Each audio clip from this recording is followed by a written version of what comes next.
Hey everyone, welcome back to The Explainer. Today, we're diving into a pretty mind-bending concept, the changing eye, and how our perspective fundamentally distorts our reality. Let's get right into it. Okay, let's start with a situation I'm sure you've experienced. Think back to those classic movies, say Korean films made over a decade ago. At the time they came out, the actors and actresses looked incredibly glamorous, right? Just the absolute peak of sophistication. But when we sit down and watch those exact same films today, the once cutting-edge fashion and those iconic hairstyles suddenly look completely outdated, maybe even a little bit awkward. So why does that happen? We usually like to think that our eyes report the objective truth, that what we see is exactly what's there. But the film itself hasn't physically changed at all. So what exactly shifted? Photographer Won-Jin argues this isn't just about the simple passage of time. He coined this fascinating term for it: changing eyes. Basically, it means that our actual visual perception, the very mechanism our brain uses to judge what looks good and what doesn't, is constantly adapting and transforming alongside our changing surroundings. Our eyes don't just exist in a vacuum. They're constantly being recalibrated by the visual data we're absorbing right now. So what seems super unfamiliar or odd today might actually become beautiful tomorrow, simply because the environment around us shifted. Think about how this shift happens in real life with something like bright hair dye. Decades ago, when young people first started rocking bold, vibrant hair colors, it immediately drew some pretty harsh criticism. Older generations hated it, it was seen as rebellious, maybe even totally inappropriate.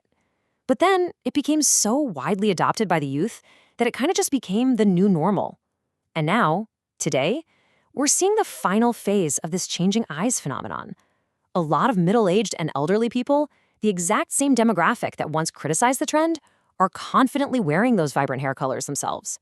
Their environment changed, and so their internal standard of acceptable beauty just changed right along with it. Now, Choi expands this concept from just the passage of time to shifts in geography, and this is where it gets really interesting. He tells a story about a friend who returned to Korea driving a uniquely painted Korean-made export car. When Choi looked at the car in Korea, it looked unusual, strangely out of place, and he honestly questioned his friend's taste and design. But then, Choi later visited the United States, and his perception totally flipped. On American streets, that exact same car color looked completely harmonious and natural. It blended perfectly into the landscape. The object literally did not change, but the geographic context entirely transformed how his eye perceived its beauty. So, what's the big takeaway here? It's honestly a deeply humbling realization. Our sense of beauty is never absolute. We hold on to our aesthetic judgments so tightly, convinced that we just inherently possess good taste. But the truth is, colors, styles, and aesthetics harmonize entirely differently depending on their surroundings. What is beautiful in one specific context can be utterly jarring in another. Our eyes are essentially chameleons, constantly adapting to whatever landscape we happen to drop them into. When we pull the lens back even further and look at indigenous societies, groups that have been much less influenced by modern global civilization, their standards of physical beauty often differ remarkably from ours. Choi explains this using what he calls cultural codes.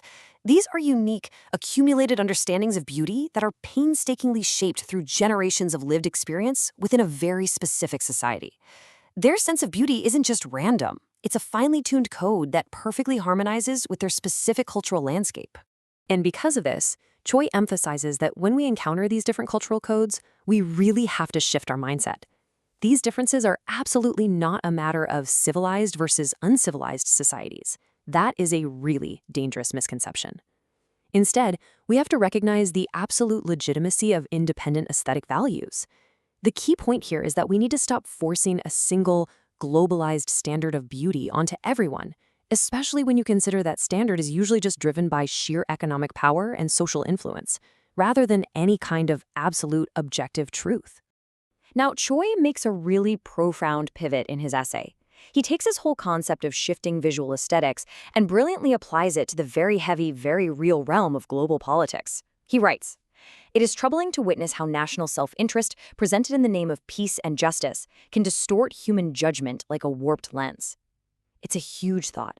Just as our eyes can trick us into thinking a car looks ugly in one country and beautiful in another, our political and moral perceptions can be entirely warped by the national context we happen to be standing in. Writing back in early 2002, Choi observes a dynamic that, let's be real, resonates just as deeply today. He calls it the illusion of arrogance. He notes how powerful nations, countries historically admired for championing freedom and peace, can easily become trapped in this illusion. Because of their immense global dominance, they begin to behave as though they are the solitary, rightful leaders of the world. And in doing so, they start masking their own specific national self-interest as universal justice. They mistake their own localized cultural code for an absolute global truth, becoming completely blind to how their actions are actually perceived by the rest of the world. Let's actually break down how this erosion happens step by step. Choi points out that just as we see communities rapidly abandon their traditional beauty standards when they're exposed to Western fashion, our deeper values follow that exact same path. First, a society is exposed to overwhelming economic or social influence. Second, they rapidly abandon their traditional aesthetic standards to mimic that powerful influence. But the real danger is the third step. This aesthetic shift doesn't just stop at fashion, it ultimately bleeds down, transforming a society's core ideas of morality, truth, and justice. Turns out, our values are just as malleable as our taste in hair dye or clothing. This brings Choi's argument to a stark, unavoidable reality check. Think about the image of a soldier. In American war films, soldiers are overwhelmingly portrayed as noble liberators, heroic figures fighting valiantly for peace and justice. That is the aesthetic and moral reality of that specific cultural context. But flip the perspective.